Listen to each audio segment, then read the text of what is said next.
O ano é 425 a.C. A Grécia atinge um dos maiores picos culturais, filosóficos e artísticos da história humana. Em cidades-estados como Atenas, as ideias circulavam por toda a cidade. Sócrates e sua filosofia de questionar o mundo começavam a revolucionar o pensamento ocidental. Sofistas, médicos como Hipócrates e historiadores como Heródoto e Túcides circulavam, registrando e debatendo tudo ao seu redor. Nos teatros, as obras de Sófocles, Eurípides, entre outros, emocionavam e faziam rir, além de provocar reflexões profundas sobre o ser humano. A cultura respira arte. Esculturas ganham realismo nunca antes visto. A arquitetura ergue templos como Partenon, símbolo máximo da grandeza ateniense. A democracia ateniense, apesar de seus limites, vive seu momento mais vibrante, com cidadãos debatendo política diretamente na ágora. O comércio também era vibrante. Navios iam e vinham pelo mar Egeu, carregando azeite, vinho, cerâmica, tecidos e metais. Podiam ser vistos olivais, vinhedos e pequenas plantações de trigo. Artesãos passavam o dia moldando vasos, fabricando sandálias e trabalhando metais. É claro, também tinham problemas, como a Guerra do Peloponeso, que ocasionou um aumento dos impostos e o aumento do preço dos alimentos. Mas é impossível negar, a Grécia Antiga estava entre os lugares mais desenvolvidos e influentes do mundo. Mas e hoje? Se passaram 2.450 anos, e hoje o que vemos é completamente diferente.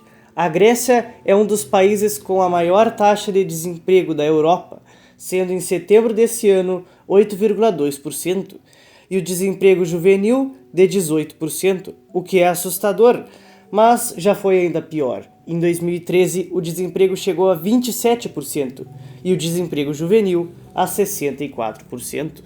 Além do desemprego, os gregos têm uma dívida enorme, de 158% em setembro de 2024, além de uma grande perda do poder de compra de muitos cidadãos. Tudo isso é somado com diversos déficits fiscais e uma população em declínio.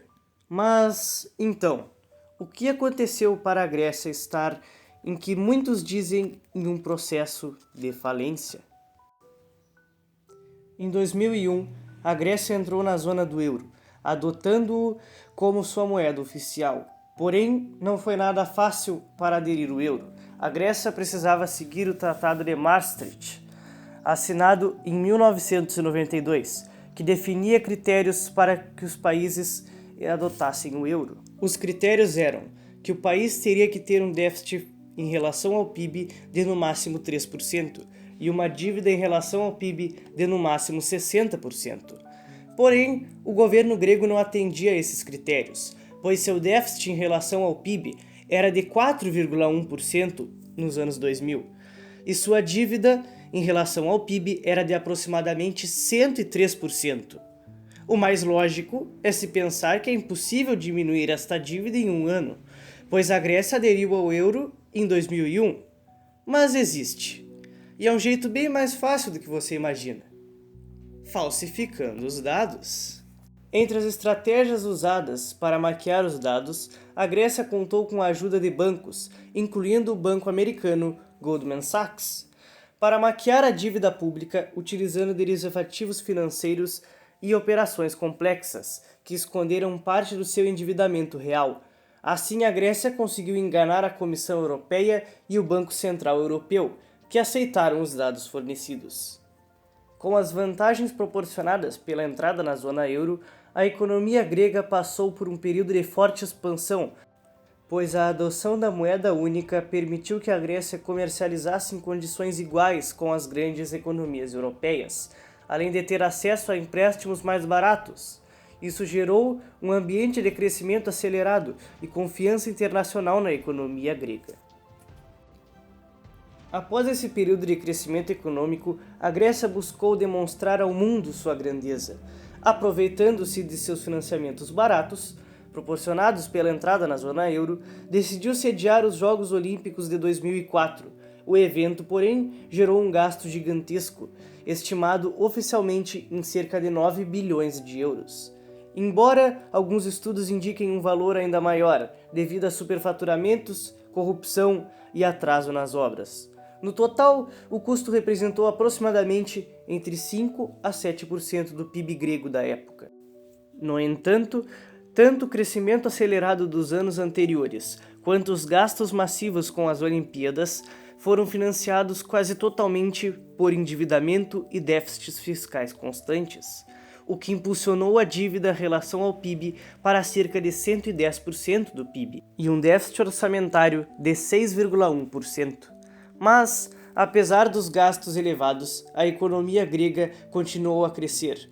Entre 2001 e 2004, o PIB aumentou em cerca de 20%. Até então, ninguém havia revelado as inconsistências nas contas públicas, e o país parecia prosperar rapidamente. O cenário parecia ainda mais favorável nos anos seguintes, 2005, 2006 e 2007, quando a economia da Grécia começou a crescer acima da inflação, mantendo a impressão de estabilidade e força econômica. Por incrível que pareça, a dívida pública em 2007 havia alcançado apenas cerca de 104% do PIB, um nível alto para uma economia de médio porte, mas havia diminuído em relação a 2004. Na época, a Grécia estava melhor do que muitos países europeus, com seu crescimento, que era acima da média. Além disso, sua dívida não crescia tão rapidamente. Parecia que sua economia estava funcionando, porém, seu sistema econômico era frágil. Além disso, suas mentiras sobre a dívida poderiam os derrubar a qualquer momento. Mas o que poderia dar errado? Bem, feliz ano novo! É 1º de janeiro de 2008 e toda a economia global esperava que seria mais um ano comum, apesar de uma tempestade ter se formado em Wall Street, pois a inadimplência atingia recordes e o sistema cuidadosamente construído por Lewis Ranieri começava a ruir. 15 de setembro de 2008, o dia conhecido como a Segunda-feira Negra na Bolsa Americana, pois foi quando o banco Lehman Brothers declara falência. A crise já estava acontecendo há um tempo, mas a falência do renomado Lehman Brothers fez o mercado entrar em pânico. Mas não só nos Estados Unidos, o mundo inteiro foi afetado pela crise do subprime, inclusive a Grécia. Naquele momento, sua frágil economia era exposta, porém, os maiores resultados começaram a ser vistos em 2009. Naquele ano, a economia registrou uma média de desemprego de 9,5%, além de uma queda no PIB somada a uma inflação entre 4% a 6%. Porém, a pior parte foi o déficit, que chegou a 15% do PIB, e a dívida pública, que atingiu cerca de 126% do PIB. Vale destacar que muitos desses dados não eram divulgados corretamente ao mundo, pois o governo grego os manipulava, até que no final de 2009 e início de 2010, o novo primeiro-ministro, George Papandreou, revelou todos esses dados, e pela primeira vez, o mundo pôde ver a verdadeira situação da dívida grega. A verdade não podia mais ser escondida. Descobriu-se que a Grécia havia mentido por cerca de 10 anos sobre o real tamanho da sua dívida, para permanecer na zona euro e manipular seus indicadores econômicos. Após as revelações, a reputação da Grécia foi destruída e seus credores estavam com medo de um eventual calote. Mas, quando tudo parecia ruir, veio uma boa notícia. No dia 2 de maio de 2010, a Grécia recebeu sua primeira ajuda financeira. No contexto da crise da dívida, foi um pacote de resgate no valor total de 110 bilhões de euros, e com duração de 3 anos, que foi concedido pela União Europeia e pelo Fundo Monetário Internacional, para evitar a falência do país e evitar que os outros países da zona do euro sofressem pelo calote. Porém, em troca desses 110 bilhões, o governo teria que seguir algumas medidas de austeridade, como cortes salariais, congelamento e corte das pensões, aumento de impostos, reforma do sistema de saúde, privatizações e reformas na administração pública. Tudo isso visando a diminuição dos gastos públicos para o pagamento das dívidas. Porém, essa conta saiu caro para o povo grego. O desemprego aumentou e a pobreza também, além de uma grande perda no poder de compra da população. Até que, em 2011, com a raiva do povo e vários protestos, o primeiro-ministro Papandreou considerou fazer um referendo perguntando ao povo grego sobre um segundo resgate, pois a dívida, mesmo com as medidas de austeridade, alcançou 175% do PIB e um déficit de 9% do PIB. Porém, pouco tempo depois, o referendo foi cancelado por questões políticas internas e externas, como a pressão da União Europeia e vários membros de diversos partidos que declararam que não apoiariam o referendo, tirando de Papandreou a maioria parlamentar. Sem estabilidade e repudiado pelos mercados e pela própria base, Papandreou acabou deixando o cargo dias depois. E Lucas Papademos, ex-presidente do Banco Central Europeu, tinha um perfil técnico e credibilidade internacional, sendo o escolhido para governar um governo provisório. O segundo resgate foi aprovado em 2012 e somou cerca de 130 bilhões de euros, e tinha o objetivo de impedir a falência imediata da Grécia e estabilizar a sua economia.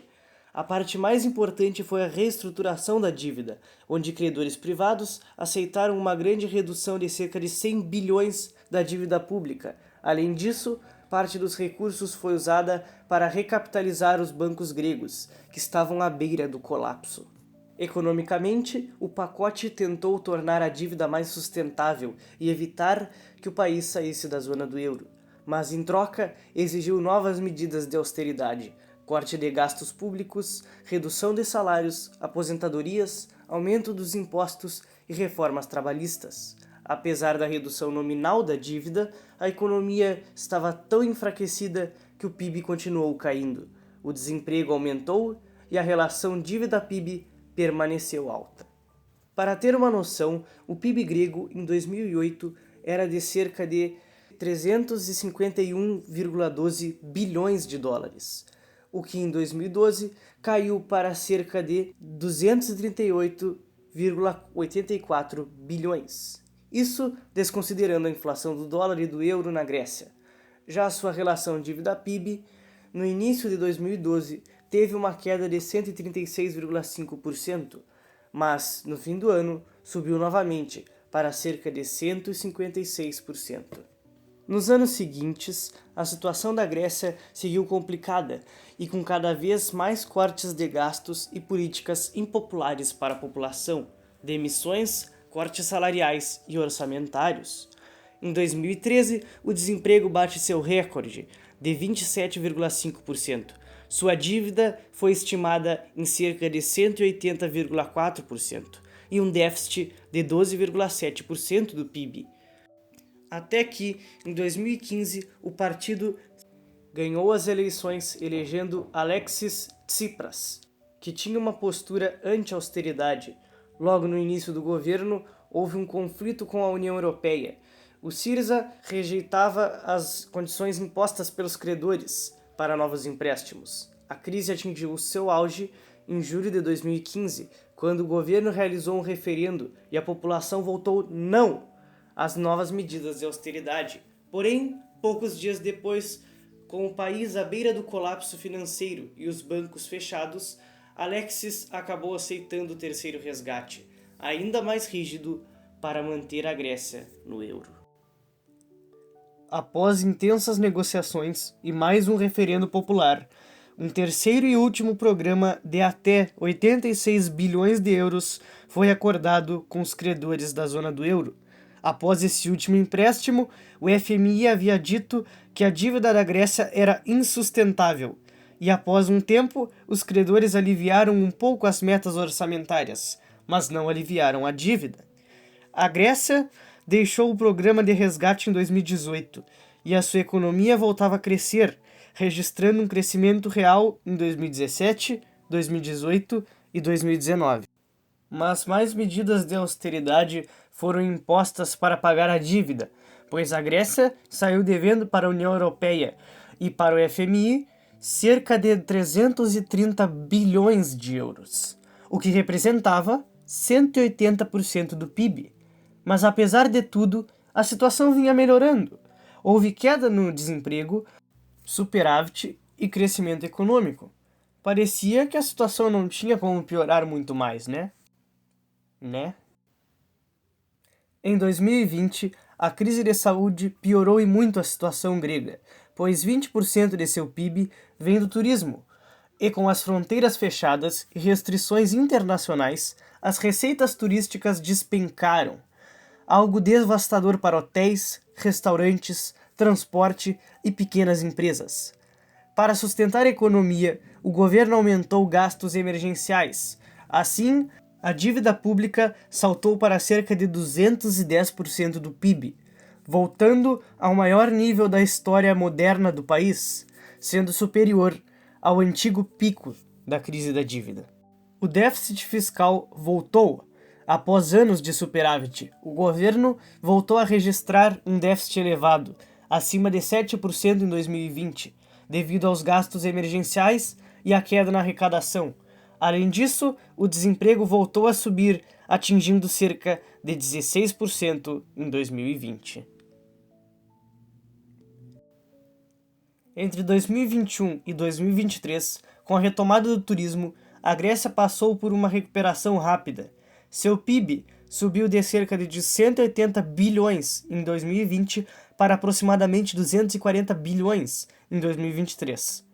O desemprego caiu de 16% para 9,4%, e a dívida em relação ao PIB recuou de cerca de 210% para 164% nesse mesmo período.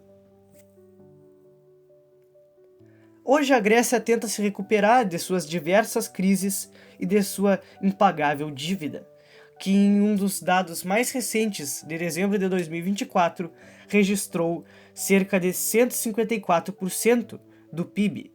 Hoje, também, a Grécia tem uma taxa de desemprego de 8,2% em setembro de 2025 e uma população que vive boa parte na pobreza.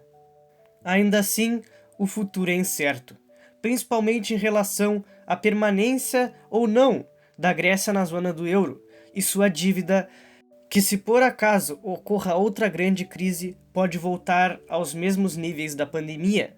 Mas isso só o futuro nos dirá.